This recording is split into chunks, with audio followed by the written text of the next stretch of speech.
Nosotros quedamos acá en los juicios. ¿Qué se dice de esto? Cuando uno muere, ya más que claro que cuando uno desencarna, porque aquí cuando estamos hablando de la muerte, es la percepción de la muerte de nuestra experiencia en esta vida, vida material, vida de la identidad del ego. Esa muerte sí la percibimos. ¿Por qué? Porque el cuerpo se desintegra y después desaparece. Y eso lo podemos llamar muerte, sí. Ahora, una muerte a gran escala, no. ¿Por qué? Porque esa energía que constituye la materia y constituye aspectos incluso más fundamentales de nuestro ser, continúa. Así que la muerte es un fenómeno relativo. Ese es lo mejor concepto que le podemos dar. Está dentro de la relatividad. Pero como nosotros tenemos una experiencia donde funcionamos en gran medida con la percepción de los sentidos, por eso que la muerte es un hito muy importante y paradojalmente muy importante en nuestra vida. Y hay un juicio en todas las tradiciones esotéricas principales, se habla que se enjuicia la existencia que se acaba de dejar. Hay que entender la palabra juicio. Es una reflexión, es una conclusión, es un balance. Así como las empresas a fin de mes, a final de año hacen un balance, a ver si es positivo o negativo, el alma hace lo mismo. El alma hace un balance de la vida que vivió. Y los números pueden ser positivos o pueden ser un en menos en, negativo, en el fondo que no hay, ¿cómo se llama? Cuando las empresas tienen muchas ganancias, tiene un nombre también eso. Utilidades. El alma también sacó muchas utilidades o se fue a pérdida. ¿Por qué? Porque la Pero experiencia... perdón, ese balance cuando tú hablas de que el alma hace el balance, ¿es como tu propia alma que lo hace o hay más participantes en el tema?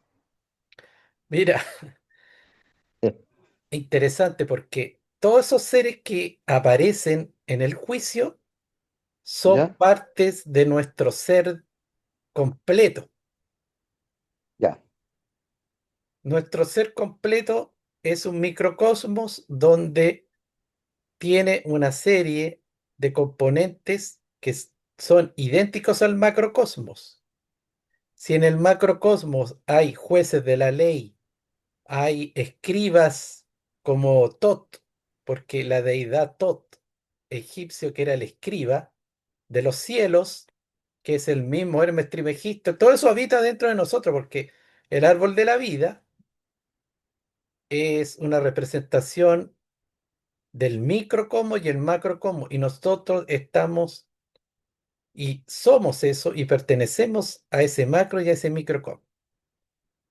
Pero claro que sí, que ha habido una fractalización de ese gran ser y hay fragmentos de alma que están divididos, viviendo distintos tipos de experiencias y se sumergen en un cuerpo y en una identidad, una de estas fracciones del gran ser, y son esas fracciones, esa personalidad, esa experiencia en un tiempo-espacio la que es pesada. Pero es nuestra alma. Para hacerlo simple, es nuestra alma, pero ahí concurren en ese juicio otros aspectos del ser que están en otra dimensión de conciencia. Es como cuando nuestro Padre interior o nuestro Cristo interno nos da alguna enseñanza, nosotros podemos decir, pucha, a mi ego, a mi alma, le vinieron a dar una enseñanza, una guía, y fue el Cristo. Y se puede decir que hay como una división. Hay un maestro que está dando una enseñanza a un ser, a un discípulo, en este caso lo que yo concibo como lo que soy yo, pero ese Cristo es mi propio Cristo interno, o sea, también soy yo mismo. Otra expresión de mi ser mucho más pura, más elevada y que viene con la información del origen. Esa es la diferencia. Pero soy Ya, yo, soy el yo, pertenece ya a ese yo inmortal, ese yo divino, no al yo transitorio que con la muerte también se va a disolver.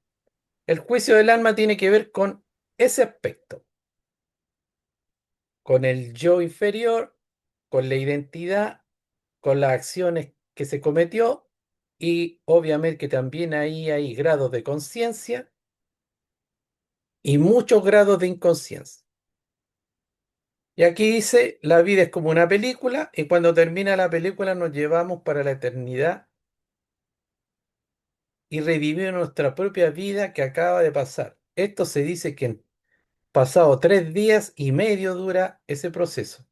La esencia entra en un estado de conciencia de tipo lunar. En el momento de la muerte revivimos la vida de forma retrospectiva bajo la descarga electrónica, pero en forma muy rápida y aquí dice terrible. Bueno, no sé a qué se referirá el maestro Samael con terrible. Quizá es muy sobrecogedor ese proceso, porque ahí nosotros estamos en un alto nivel de sensibilidad y muchas cosas que para nuestra mente son insignificantes, no le damos importancia, en ese instante de la retrospección del alma, sí las sentimos en su real dimensión y las comprendemos también, porque es un estado de conciencia despierta. Se dice, hay un nombre esotérico que se llama el Kaom interior. El Kaom interior es cuando nosotros observamos nuestra existencia, nuestros actos con la conciencia despierta. Es muy distinto cuando lo observamos con la mente inferior, con todas sus justificaciones, con todo su estado de somnolencia y dormidera.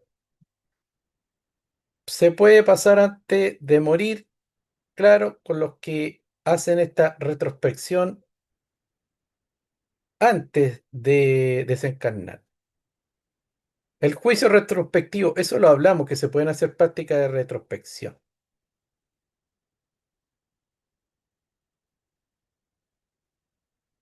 El juicio molecular, la misma retrospectiva de la vida que se revivió en el primer juicio, este el segundo juicio, la vuelve a vivir, pero ahora en el mundo molecular, pero en una forma menos rápida y por ello cada suceso se mide con el patrón del tiempo molecular. Oscila entre el mes y los 40 minutos, el tiempo en el mundo molecular. Juicio, retrospección de la vida, pero más lento.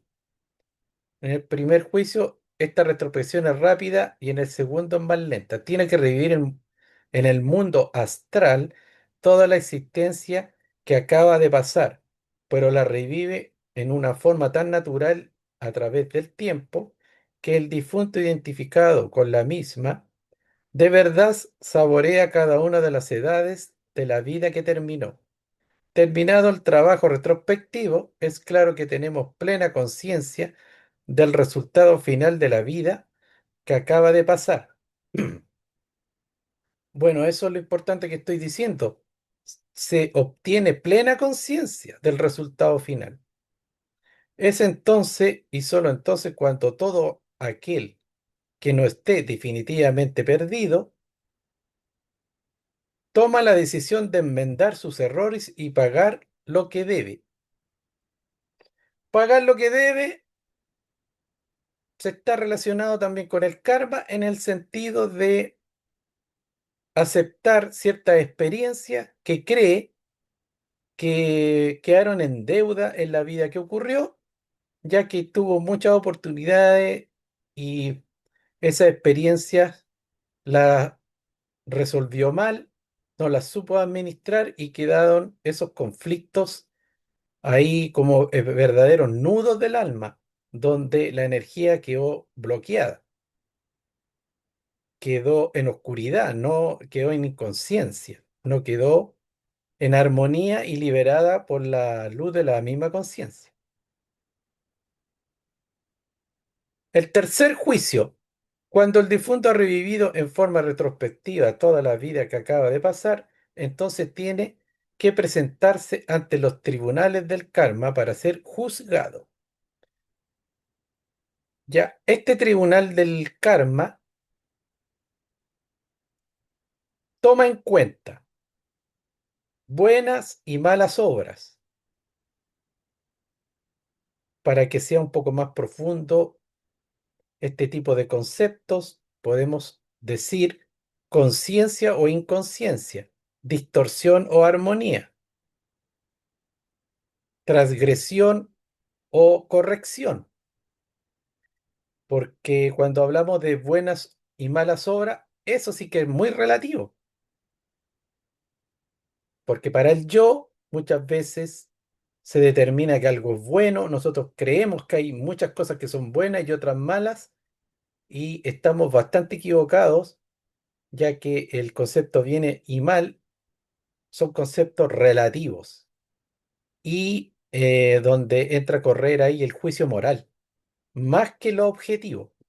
Pero si vemos los efectos objetivos de las obras y de los hechos, ahí podemos tener una información más correcta. Y eso se pesa, los efectos de armonía en uno y en los demás y en el entorno. Medida, porcentaje de conciencia. Eso también se ve. ¿Qué porcentaje de conciencia liberó, obtuvo el personaje en vida? Número, cantidad de vidas. En muchas tradiciones también se habla que a nosotros nos otorgan una cantidad limitada de vidas en este proyecto de encarnar en este planeta, puede ser.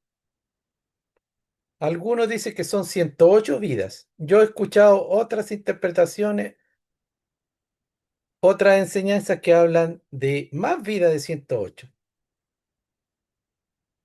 Este PowerPoint viene de una escuela que dice que son 108. Y hablan de que las 108 cuencas que tiene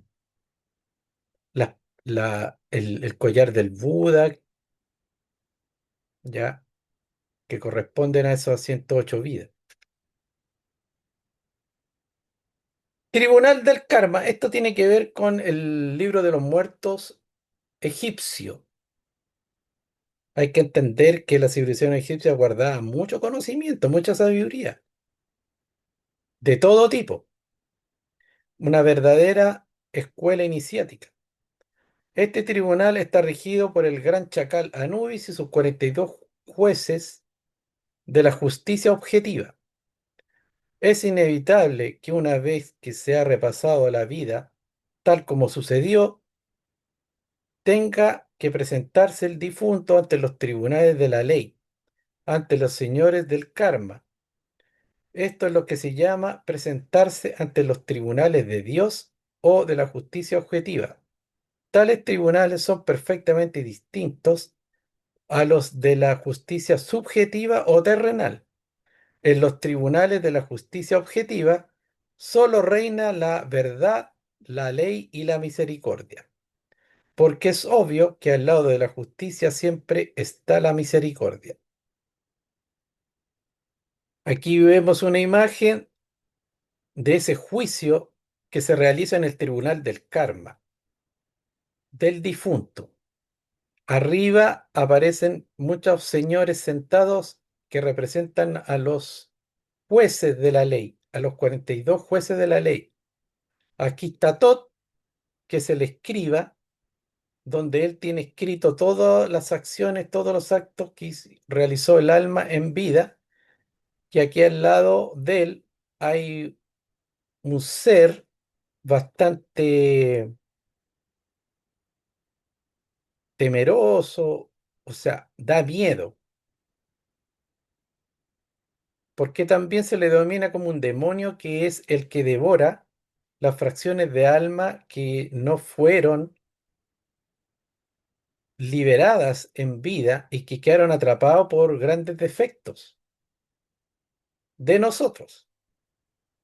Y eso se tiene que reciclar, eso se tiene que transformar, pero eso es por frecuencia, por sincronía, por afinidad vibratoria, obviamente que le corresponde ese reciclaje al inframundo. Y este ser que está ahí en el inframundo es el que simbólicamente aparece en el mito que se devora esa alma. Les voy a poner un video donde aparece el proceso, el proceso que yo estoy describiendo aquí en esta lámina.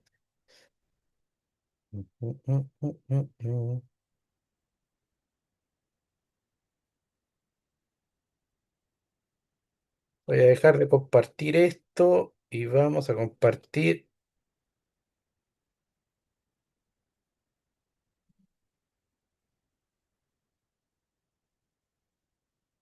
mm, Me sale la pantalla completa.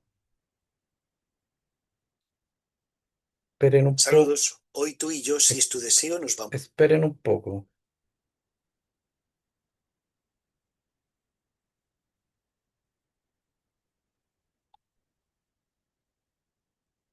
Compartir. Ahora se ve el... Antiguo Egipto. ¿Qué visión del más allá se tenía en esta milenaria civilización? Vamos a profundizar en el pesaje del corazón ante el tribunal de Osiris. Vamos a recorrer junto al difunto su viaje por el inframundo. Viajaremos con él hasta llegar a los campos de Yalu, que son el paraíso de la mitología egipcia, gobernados por Osiris en el más allá.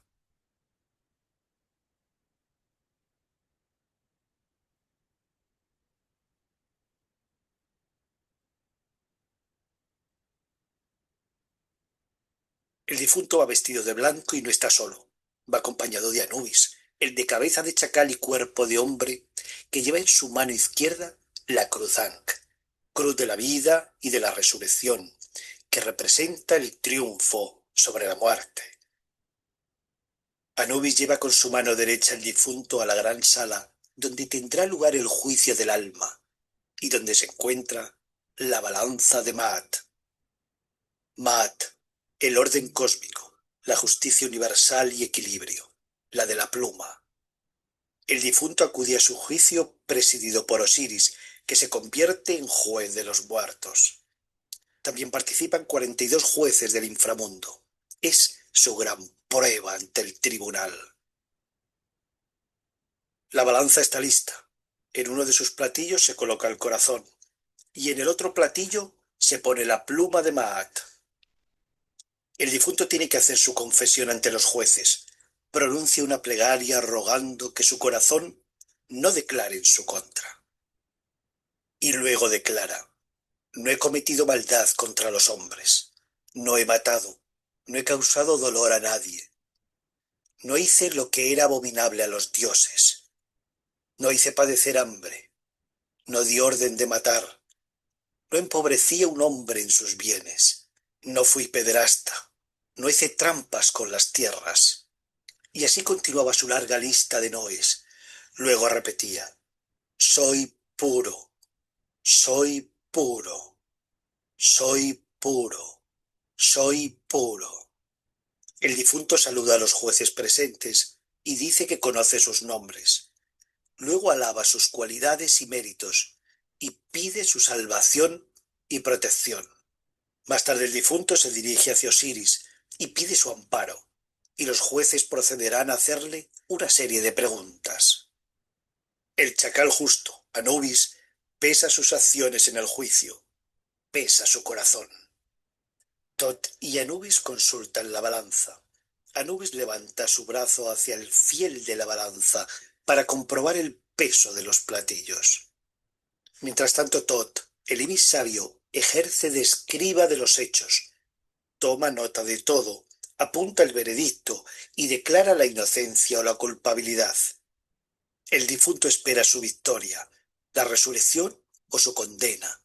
El monstruo Amit también aguarda el resultado. Es el devorador de almas. Su cabeza es de cocodrilo y parte de su cuerpo de hipopótamo. Si el corazón colocado en uno de los platillos de la balanza pesa más que la pluma colocada en el otro platillo, devorará el corazón del fallecido. Y si los dos platillos de la balanza se equilibran, el platillo del corazón, simbolizando el grado de conciencia y la moral, y el platillo de la pluma, representando a la verdad, a la justicia. Tot, el ibis sabio, se dirigirá hacia Osiris y le comunicará que este corazón es justo. Su peso no ha sido mayor que el de la pluma. Y si el resultado es favorable, Horus, el hijo de Osiris e Isis, el hijo fruto del amor y la resurrección, el hijo de la luz, conduce al victorioso ante la presencia del Señor de la eternidad, Osiris, a su reino, a los campos de Yalu, al paraíso, a ese lugar fértil. Encima del loto de olor divino se encuentran los cuatro hijos de Horus, las cuatro formas de la luz. Detrás de Osiris se encuentran Isis y Neftis vigilando, cuidando. Isis es además esa gran maga y esposa de Osiris. Es el paso a la eternidad y a la vida eterna.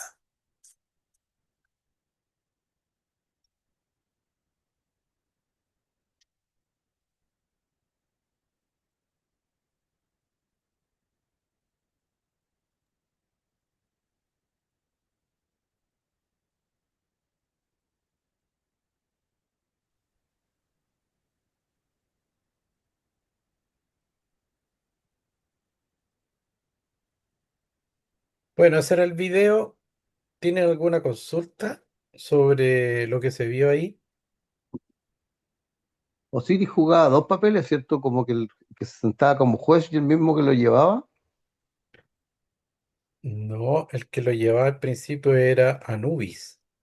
Ah, vale, vale, vale. Y Osiris era Anubis el juez. y después Anubis también pesaba el corazón Ya. y si el alma salía victoriosa de ese juicio, Horus, que representa al Cristo en Egipto, lo llevaba ante Osiris para que fuera recibido en el paraíso. Si este pesaje resultaba negativo, el alma era devorado por este ser, se me olvidó el nombre, Anit, creo, ¿ya? El que Y tenía los dientes de cocodrilo. claro, ahora hay que entender que esta representación simbólica, y como les dije yo que en el mundo astral, obviamente que estos mitos son reales. ¿Por qué? Porque ahí hay un proceso de la conciencia y todos estos dioses de egipcios tienen una representación, como les digo, simbólica y hay que estudiar muy bien por qué todo aparece con esa cabeza de este pájaro ibis. Mm, ¿Por qué Anubis tiene cabeza de chacal? Porque los egipcios, a través de estas cualidades de estos animales, lo entendían como una representación fiel de la labor y la misión que tenían estas deidades ya en el mundo espiritual. Lo que yo digo es que, claro, se entiende como algo simbólico, pero en el plano astral ese simbolismo cobra vida y son verdaderas entidades que aparecen con esa forma.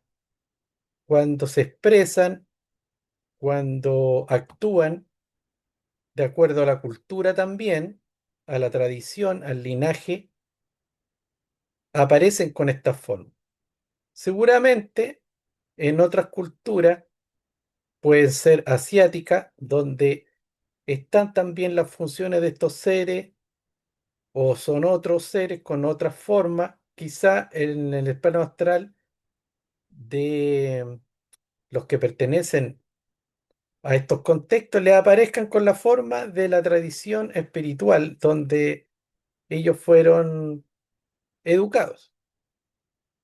También hay que entender que a pesar de la diferencia de cultura y de lugar donde habitan las personas, en el inconsciente colectivo muchos toman contacto con una serie de representaciones y de seres que jamás lo han visto en su cultura y después descubren que están retratados en otros lugares del mundo, y eso es lo que estudió una persona como Carl Jung, que a través de la interpretación de los sueños descubrió que había una serie de visiones y experiencias oníricas con arquetipos ya que eran descritos por sus pacientes, y lo que ellos experimentaban y veían eran símbolos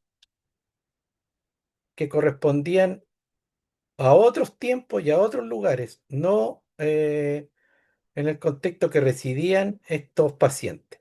Y ahí vino toda la teoría, expuso del inconsciente colectivo, que hay una información planetaria y cósmica y espiritual que trasciende las naciones, los territorios, incluso las épocas. Y ahí apareció también todo lo que habla de los arquetipos, que son verdaderas entidades psíquicas, principios psíquicos que están en la psiquis de todos los seres de este planeta. Y ese es un conocimiento en común, universal, transversal. A eso apunta la cábala, a eso apunta el hermetismo, a eso apunta el gnosticismo, a eso apunta lo que estudian a los mayas, a los aztecas, ese conocimiento, porque es el mismo que va cambiando muchas veces de forma nomás. Hay algunas variaciones, pero el fondo es el mismo. Lo que hay que entender que este mito es simbólicamente descrito en el libro de los muertos de los egipcios, es bastante blanco y negro, porque aquí se pesa el alma, si sale negativa, esa alma es devorada en el inframundo y si es positiva pasa al cielo. Pero yo podría decir que quizá eso corresponde a un juicio final, a un juicio final donde el alma ya no tiene más encarnaciones, y es lo que se habla de la muerte segunda. Cuando se acaba el ciclo de las encarnaciones, el alma obtiene como una especie de juicio final y es en negativo.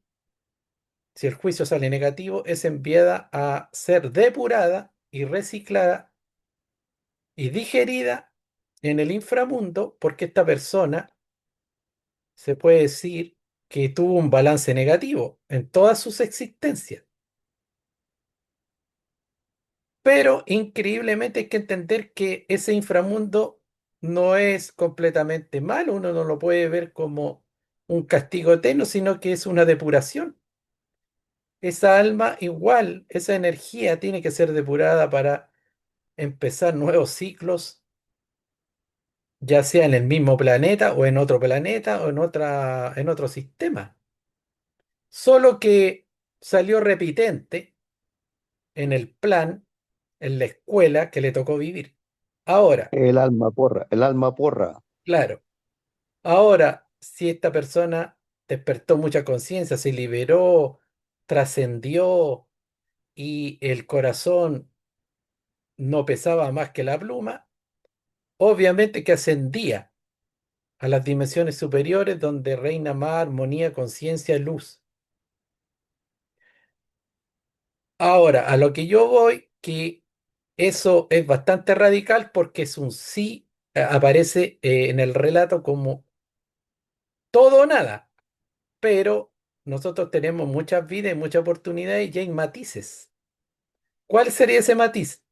Que si nuestra alma es pesada en negativo, bueno, tenemos una encarnación donde el ser elige más desafíos, elige más controversia, puede elegir una vida con más carencias para que esas mismas carencias lo hagan aprender y trascender un paquete más denso, un material eh, más pesado.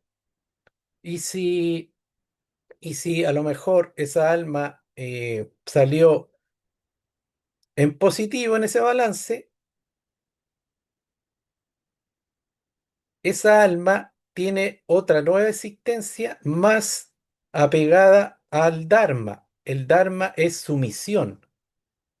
Por eso es un alma que entrega más a los demás, es más constructiva y tiene más facilidades para desarrollar su conciencia y a la vez ayudar a otros seres.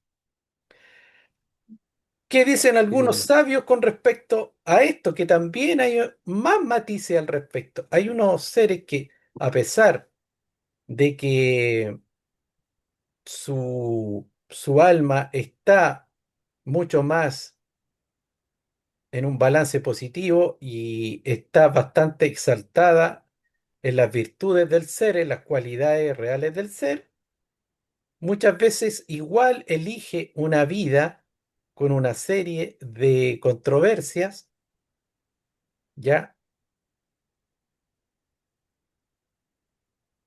Para seguir avanzando incluso mucho más.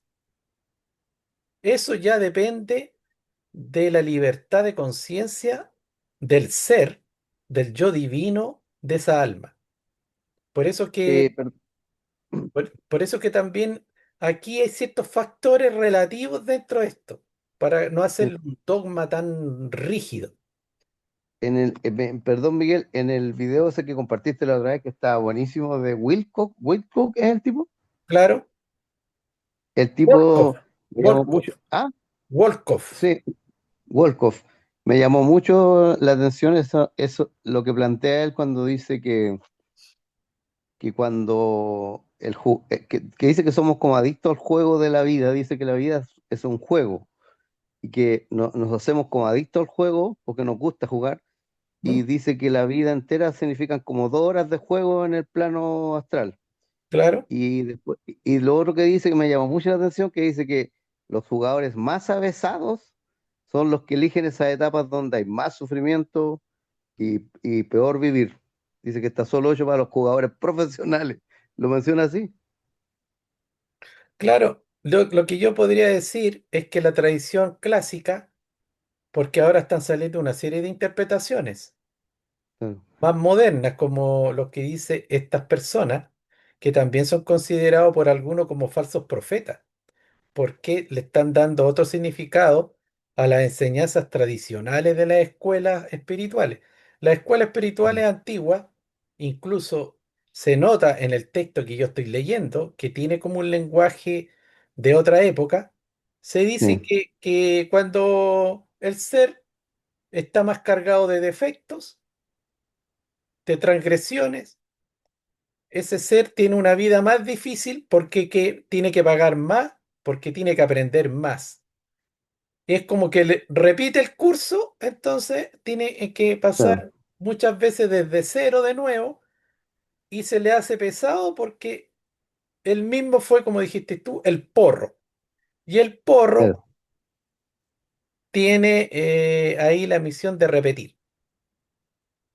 Y el virtuoso se liga al Dharma. Incluso en el budismo también se habla de eso, que ya cuando se supera el estado de conciencia inferior y el ser despierta y se libera como Buda, después puede volver a encarnar, pero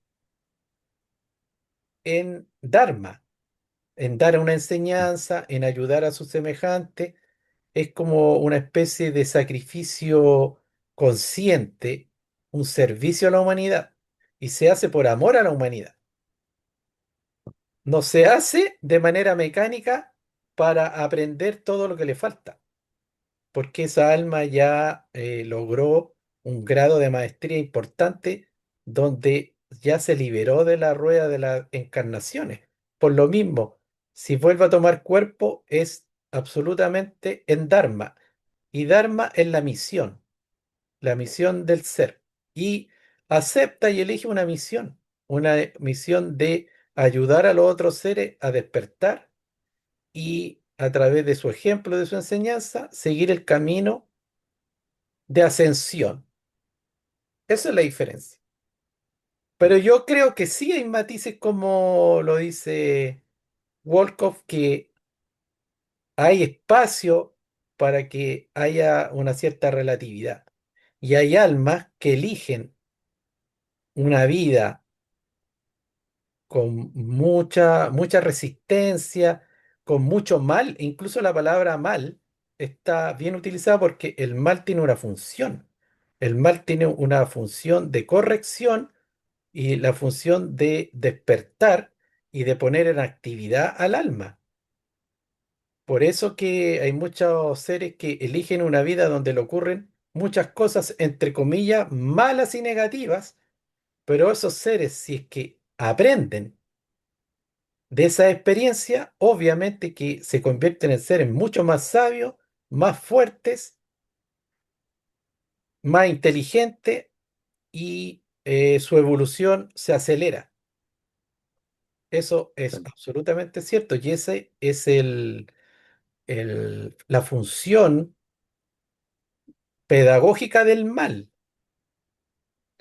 Y muchas veces, como todo esto es bastante relativo, muchas veces a las personas que tienen una vida bastante placentera o en el bien, en el disfrute de la armonía, puede ser a la larga eso bastante negativo porque el alma se vuelve perezosa y no cuestiona nada, no acelera su proceso, se estanca y se vuelve lento y se queda dormido en esa especie de lecho de rosas. Por eso todo esto es bastante relativo y los conceptos bien y mal, como también lo dicen los grandes maestros, son ilusiones. Lo importante es qué se hace con eso y cuál es el resultado, porque también se evidencia que las personas despiertan y se van corrigiendo y se van alineando mucho más a través del sufrimiento. Esto no hay que hacerle un dogma porque ahí estaríamos justificando el sufrimiento y podríamos volvernos sádicos, masoquistas y sacralizar el sufrimiento, pero a través de la experiencia y de los hechos se ha visto y se ha evidenciado que muchas personas que han tenido una gran evolución, un gran crecimiento, fueron personas que tuvieron mucho sufrimiento en etapas de su vida. Perdón, Miguel, ¿viste lo que declaró Mujica antes de fallecer, después de haber pasado por todo lo que No, pasó? porque él lo pasó tan mal que decía que vivió como con unas ranas que eran sus amigas cuando estuvo preso. Y escuchaba que las hormigas chillaban, decía él, porque ya estaba como al borde de la locura. Y el tipo después de cuando se convirtió en presidente y todo, dijo, lo único que sé es que que ya no existen bandos para mí, existe solamente el bien y el mal. Y es lo que no es lo que debemos todos entender. Y que no tienen que ver con un color político ni con nada. Y hay que entender cuál es el bien y el mal. Y a veces el mal está oculto en un ropaje que para toda la gente es bueno. Y a veces el bien está detrás de algo que para todo es Sí, absolutamente negativo. exacto. Por eso que Jesús, en un pasaje de su enseñanza, decía que algunas prostitutas o ladrones iban a llegar al paraíso más rápido que los grandes Oh, santos, qué bueno. los grandes santos Sí, de la religión judía y que los juzgaban y eran hipócritas y eran muy represivos, muy juzgadores. ¿Por qué? Porque a pesar de haber tenido, mucha gente tiene una vida bastante trágica y bastante autodestructiva, que no trabajan bien su energía, que muchas veces son como verdaderas polillas que, que son quemadas por, digamos, simbólicamente por la luz.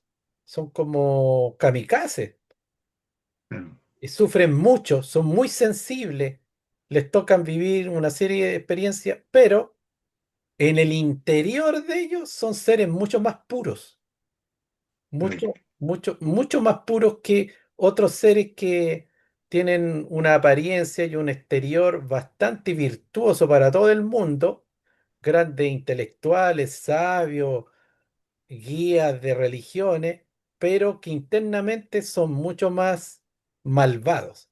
Y para eso Jesús habló de ahí la alegoría de de los sepulcros blanqueados, que por fuera eran hermosos y por dentro eran pura pudrición. Por eso sí, todo esto es relativo. La conciencia y la intuición para entender la realidad objetiva de cualquier fenómeno, tiene que trabajar en conjunto lo que es la intuición con una inteligencia concreta. El lóbulo derecho con el lóbulo izquierdo del cerebro, cuando están en armonía, la persona puede ver la realidad más allá de la apariencia. Cuando una persona es muy sí, racional, solo se queda en un aspecto concreto de la realidad y el intuitivo muchas veces intuye muy bien, exactamente, se da cuenta muchas veces que una persona no le tinca, por mucho que se vea tan virtuoso, tan decente, tan perfecto, le tinca que hay algo raro en esa persona y no le cree, pero también no tiene el conocimiento objetivo para completar esa intuición, para darle forma concreta a la intuición. Por eso que la conciencia funciona realmente en equilibrio cuando la mente objetiva, racional con la mente intuitiva, ahí funcionan en equilibrio. Yo me he enfrentado a muchas situaciones, a veces que unas personas intuyen y dicen, ay, que, y sobre todo mujeres, muchas mujeres, y yo me he equivocado porque muchas veces he pensado cosas de ciertas personas que tenían un comportamiento externo bastante impecable, y algunas mujeres me decían, ¿sabes que no me tinca esta persona? Algo tiene, es alguna cosa de vibra, de guata. Y yo la trataba de convencer, pero ¿y por qué? Soy prejuiciosa. Oye, ¿por qué si tenés que conocer a las personas? Bueno, te ha hecho algo malo, está. Y después a la larga han tenido razón. Han tenido razón estas personas que por intuición, estas amigas o estas conocidas me dan esta información intuitiva, después se comprobaba porque la persona terminó siendo mentirosa, estafadora, traicionera y bla, bla, bla, bla. Pero se presentaba como la virtud, la virtud misma. Así que, ¿qué podemos concluir para terminar esta etapa de la clase? Que sí hay una reflexión del alma, sí hay una observación de la etapa que se acaba de terminar con la desencarnación, y sí hay un balance de los valores de la conciencia y lo que aún pertenece a la raíz del ego, porque la identidad, así como el cuerpo vital y el cuerpo físico, se disuelven, en el fondo mueren, se transforman, ¿ya? La identidad, la personalidad, la forma del yo, Miguel Roja, Eduardo, eso se va a disolver, va a desaparecer. ¿Qué va a quedar después de la muerte? Va a quedar los grados de conciencia y el ego en el sentido de, no del sentido de identidad, sino del sentido de la inconsciencia que todavía está latente de manera bastante como raíz, como el germen del ego, como esas partes del ego que constituyen el programa, ¿ya? El, podríamos hablar hasta del hardware del ego, no el software. Y eso, de nuevo, en la nueva existencia vuelven a aparecer porque el alma los lleva. El alma lleva eso. Por eso, si una persona en vida fue muy egoísta, súper egoísta, narcisista, hasta medio psicópata, bueno, su personalidad se disuelve, pero esos valores negativos que pertenecen a ese aspecto como esencial del ego, vuelven a aparecer en la próxima existencia y pueden aparecer con otro tipo de manifestación.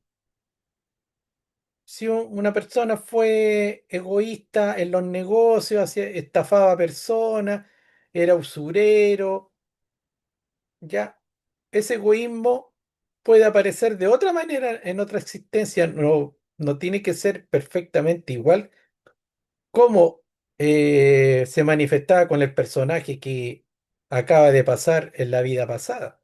Pero puede ser una mamá súper egoísta que dice amar a sus hijos y los manipula, les corre a los pololos, a las pololas, es bastante maquiavélica en ese sentido. Por eso, la raíz del ego, el factor esencial, vuelve a aparecer, solo que la forma y la expresión puede variar. Incluso se ha dicho que hay unas personas que podrían haber sido prostitutas en una vida y en la otra vida son monjas. Ya a la inversa, una persona que puede haber sido un sacerdote, a la otra vida es prostituta. O puede ser un Don Juan, un raja diablos. ¿Por qué?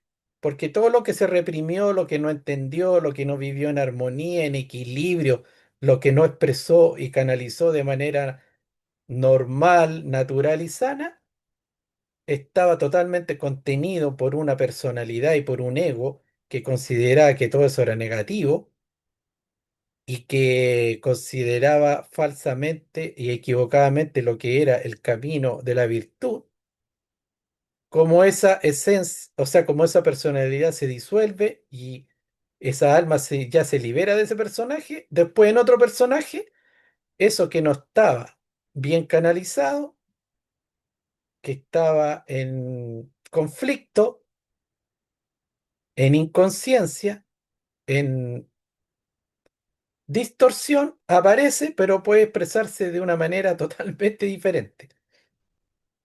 Así que la monja se puede ir al otro extremo y desata todo eso que no pudo hacerlo consciente en su vida pasada y no sé, se vuelve se llama Doña Inés. Y el otro se puede volver un Don Juan. Da lo mismo. El aprendizaje profundo de la conciencia es lo que vale. Y siempre eso está ligado al equilibrio. Y cuando hablamos de equilibrio no hablamos de tibieza y no hablamos de grises, porque también se malentiende equilibrio con decir, ya esto tengo un poquito de esto y un poquito de acá. Soy un poquito esto, y entonces soy un ser tibio y mediocre, porque muchas veces el equilibrio se confunde con la mediocridad. No, el equilibrio es otro concepto. El equilibrio es el camino medio, pero la conciencia está arriba, mirando los dos extremos y manejando ampliamente esos dos extremos y muchas veces en actividad bastante holgada y dinámica. ¿Y cuál es el camino medio? El camino del equilibrio es que hay una conciencia que tiene integrados esos dos aspectos. Y mientras más integrado y mientras más abarque, más equilibrado es. Mientras más sombra y más inconsciencia logre integrar con la luz y la conciencia despierta, más equilibrado es. En cambio, el tibio y lo que se llama mediocre es aquel que es una persona que en el fondo está al medio, pero tiene un poquito de esto y un poquito de lo otro, y a la larga se puede decir que es intrascendente. No tiene mucho poder. No sé si esto se entiende para terminar la clase. ¿Me siguen con eso del camino medio del equilibrio, con la diferencia con la tibieza que Jesús habló de los tibios y con el gris?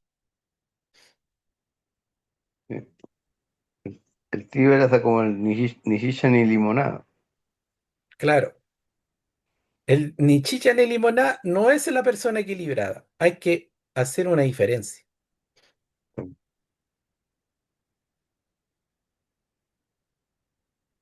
Miren, por ejemplo, puede haber una regla y esa regla mide 40 centímetros. El centro de la regla está en los 20 centímetros. Y alguien puede decir, miren, yo del 20, yo agarro hacia el lado derecho 5. O sea, del 15 al 20 yo tengo mi rango de acción. Y del 20 al 25 también. Entonces soy una persona equilibrada. Y alguien podría decir, sí, de acuerdo a tus capacidades, a tu nivel evolutivo, claro, tú tienes un rango de acción del alma, podríamos decir, que es del 15 al 20 y del 20 al 25, o sea, 10% si lo queremos llevar a algo bien concreto. ¿Y por qué tú no abarcáis para el lado de la sombra un 30, un 33%? No, porque ahí en esa sombra, no sé, hay cosas muy negativas. Ahí hay cosas que me dan miedo. Hay cosas ahí heridas, mucho sufrimiento y también hay cosas demoníacas mías, así que yo no me quiero meter ahí. Ya, y en la luz para allá, para el otro lado, el lado derecho. No, porque ahí también no conviene, porque hay gente que siempre anda diciendo la verdad, que da la cara, que de repente se compromete en ayudas sociales y lo traicionan y son perseguidos, así que no, yo para el otro lado tampoco no me quiero meter mucho. No soy un mártir, no soy Jesús, no soy santo, nada, no me interesa. Así que me quedo con este 10%. Y otra persona equilibrada puede decir, miren, yo abarco el 40% de la regla. Tengo integrado la sombra del 20 al 40 y de la luz del 0 al 20. Ya, esa persona obviamente que tiene un alma mucho más poderosa, mayor voluntad, cohesión, alineación, coherencia, ¿ya? Y en el árbol de la vida tiene, es un ser más justo, está en el justo medio entre la severidad y la misericordia, entre el amor y el rigor. O sea, una persona más sabia, pero es más equilibrado. Es una persona equilibrada, pero con un alma mucho más integrada. Ha encarnado mucho más el alma y como yo le dije, el 40%, bueno, ya encarnó el alma entera. La integró, mejor dicho. Y esto, claro que suena abstracto, es parte de la enseñanza que uno después tiene que ir descubriendo cómo se aplica, de qué se trata en mi vida eh, cotidiana. O sea, ¿qué significa que yo integre la sombra, integre la luz en armonía?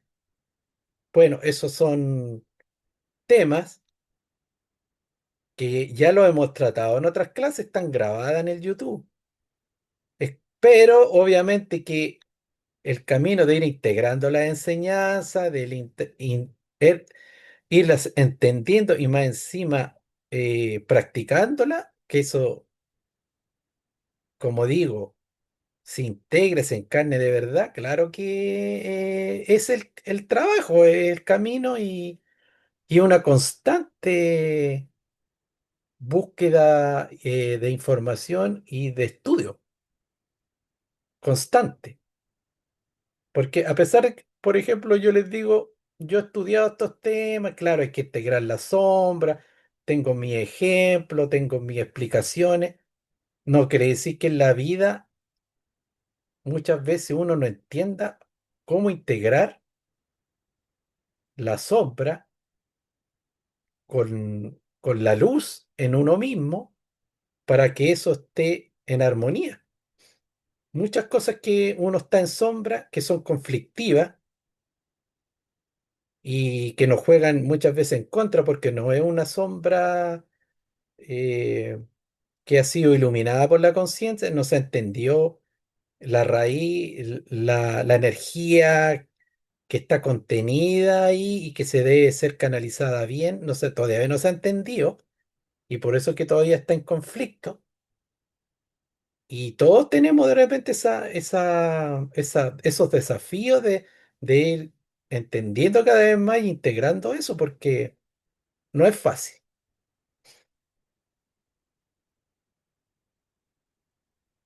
Así que, ¿alguien quiere decir algo antes de cerrar?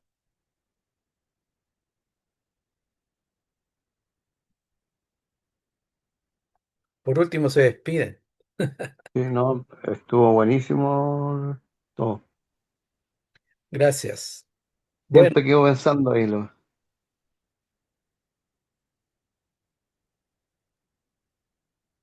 mira, con respecto a la muerte, hay que hablar muchas cosas, se pueden hablar muchas cosas. ¿Qué sentido tiene la vida? ¿Para qué Eh, estamos aquí? Encontrar el equilibrio. Estaba escuchando al Mario Sabán, que es un tremendo sabio que lo descubrí hace poco, que tiene un intelecto superior, sobre todo para explicar todo este tipo de temas a través de la cábala, pero él es un místico de la cábala, entonces él va a lo espiritual, no va al dogma. Y él hablaba, claro, miren, si nosotros nos ponemos en el enfoque de que somos seres eternos, porque muchos decimos, ya, la muerte no existe, somos seres inmortales, somos eternos. Incluso en estas clases a veces hablamos eso y algunos lo exponen. La muerte no existe, somos seres espirituales, ya, entonces, si la muerte no existe, ¿para qué hacemos esta clase? claro, Si somos seres eternos, si uno realmente se enfocara y se anclara en ese concepto, da todo lo mismo. ¿Para qué nos levantamos, nos bañamos, vamos a trabajar? Porque, ¿para qué tenemos objetivos? ¿Para qué tenemos metas? Si soy un ser eterno y esto se va a acabar. Mira, todo lo que yo haga, todos mis objetivos, mis sueños, mis logros, todo eso se va a disolver. Realmente es un absurdo si uno piensa y se ancla en la conciencia de cómo somos seres espirituales eternos e infinitos. Y si uno se pone en el otro polo, llega a la misma conclusión. Ya, me saqué la mugre, estudié, sigo estudiando, quiero un doctorado, estoy hablando de otra gente porque yo no tengo ninguno. Tengo un doctorado que ahora estoy sacándome la mugre porque quiero una casa de 3 pisos y todo. Y hay tanta cuestión de esta vida finita y después en 5 años más viene un infarto, un cáncer y me despacho. ¿Qué sentido tiene todo eso? Ningún sentido. Si nos ponemos en el enfoque polarizado de lo finito, no tiene ningún sentido, y en el infinito tampoco tiene sentido. Claro. Pero si nosotros nos adentramos en la sabiduría del conocimiento trascendental, espiritual, ahí recién empieza a tener sentido esta existencia porque entiendo que vine acá y que hay un propósito y ese propósito no lo invento yo, porque también se cae en el error y hay mucha literatura que uno le tiene que darle un sentido a la vida. Mire, el ego no le tiene que dar ningún sentido a la vida.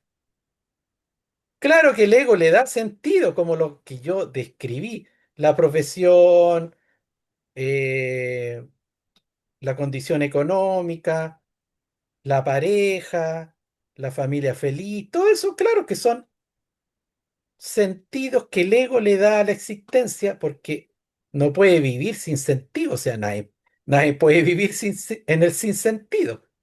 Por último, hay que darle algún sentido, que la U le gane al Colo, que salga campeón, que gane la derecha. Hay que darle, el ego le tiene que dar un sentido porque si no se vuelve loco.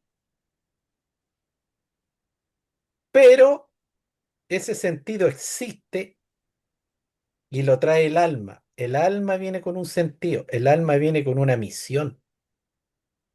El alma eligió un aprendizaje y eligió desenvolverse con una serie de talentos que está ligado a una vocación. Y uno tiene que descubrir el sentido del alma, tiene que descubrir la misión del alma. Esa es la gran diferencia. Que claro, hay un sentido, pero yo lo tengo que descubrir. Y lo tiene el alma. No es la invención del ego. Esa invención del ego puede estar absolutamente errado. Porque el alma, mira, hay seres que su misión de alma es vivir en armonía y llenarse de belleza. Y hay seres que a lo mejor están más en afinidad con su misión de alma, siendo un jardinero embelleciendo jardines, que ser un ingeniero ganando N plata. Hay veces que hay gente que son eh, grandes gerentes de empresa y que ganan mucho dinero y que están disociados de su misión de alma, de ese Dharma, de ese pequeño nivel de Dharma también. Los cabalistas le dicen ticún, de su ticón, de la naturaleza de su alma, y por eso es que sienten un vacío y están aburridos, están cansados, están estresados, están un poco enfermos, están neuróticos, porque a pesar de que para muchas personas son gente de mucho éxito, no están en armonía con su naturaleza álmica y su sentido de vida o propósito de vida. Y hay mucha gente que han despertado a esto y de repente han tirado todo para la borda y se han puesto a hacer cosas ya en una edad bien tardía, pero después son felices. Y han sido criticados y todo, dicen, no, este se volvió loco. Estaba, no sé. Hay uno bien famoso que escribió un libro que se llama El monje que vendió su Ferrari. Ese gallo es Ah, súper famoso, ese gallo da conferencias y todo, es una mente brillante en explicar su proceso. Ahora es un monje budista, bueno, pero aparte que el gallo como tiene grandes estudios y todo, es un referente, ¿ya? E incluso le explica a la gente cómo ser próspero y exitoso, porque él ya vivió eso, pero él ya está al otro lado, él ya tiene una vida en armonía y hace lo que quiere y está conectado en un trabajo espiritual porque ya hizo toda la otra pega en la parte material. Pero él habla de todo eso, de que el verdadero éxito también tiene que ver con empresas que a las personas la hagan felices. Y como decía el Mario Sabán, una de las formas de saber si uno está cumpliendo su misión de alma es ponerlo en el siguiente contexto, en la siguiente situación. Preguntarle, oye, si tú te ganáis la lotería, ¿seguirías en el mismo trabajo? Y la mayoría de las personas dicen, no, yo me salgo al tiro, yo me pongo a viajar, yo me pongo a hacer otras cosas. Y él decía, bueno, esas personas no están haciendo su misión de alma. Es una forma de medir si uno está cumpliendo la misión de su alma, porque él dice que una persona que está cumpliendo su misión de alma, aunque se gane la lotería, seguiría haciendo lo mismo, porque ya tiene claro y tiene integrado qué es lo que tiene que hacer y qué es lo que le gusta, independiente de lo que gane y lo que no gane, del dinero que tenga o no tenga. Ahora, ¿cuál yo diría que hay un matiz? Ejemplo, puede haber una persona que le encanta el arte, no, que está en un ámbito que le gusta, pero obviamente que está limitado. Y si se gana la lotería, dice, ya, yo voy a seguir en lo mismo porque a mí me encanta esto, soy apasionado, pero lo hago en otro nivel, po, obvio. O sea, en vez de ser un empleado de una empresa de un rubro que a mí me encanta, yo soy capo, yo estudio porque me gusta y trabajo aquí y soy feliz. Bueno, me gané la lotería y ¿para qué voy a seguir siendo empleado? Eso es absurdo, pero yo hago mi propia empresa de lo mismo. De ahí que también a estas personas que hablan este tema le decían, ya mira, tú eres músico o tú eres fotógrafo o tú eres ilustrador, o tú haces carreras clandestinas en auto. Si te ganáis la lotería, ¿qué haría? Seguiría haciendo lo mismo. Seguiría siendo músico, obviamente con más recursos, seguiría siendo fotógrafo, a lo mejor pondría una tienda de fotografía, una empresa.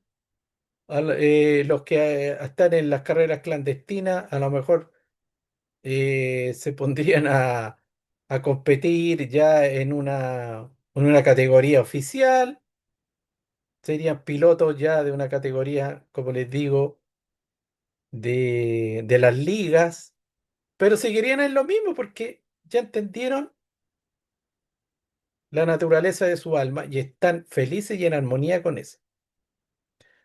Y cuando se le hace esa pregunta a la mayoría de las personas, todos dicen que cambiarían radicalmente de trabajo, de rubro y harían otras cosas. Y también en estos diálogos se habla de que mucha gente, ¿por qué se ganan grandes premios de lotería y después al tiempo lo pierden todo? Porque todavía no se han encontrado, todavía no han reconocido esa, esa naturaleza, esa vocación interna. Así que esa plata la tuvieron y en el fondo era como que no eran dignos, no le dieron buen uso, la derrocharon y se acabó. Ya ha pasado más de una vez, ha pasado varias veces. Así que les doy las gracias, fuimos poco, pero estuvo bien productiva la clasecita. Que Oh, vamos a buenísimo. terminarlo el próximo miércoles a las 9, ya saben. A las 9. Sí, Vale.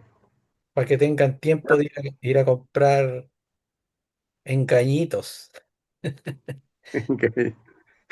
para que no los critiquen. Claro. Descorazonado. Gracias, Miguel. Chao, que estén bien. Buenas noches, don Miguel. Chao, Ya, buenas noches. buenas.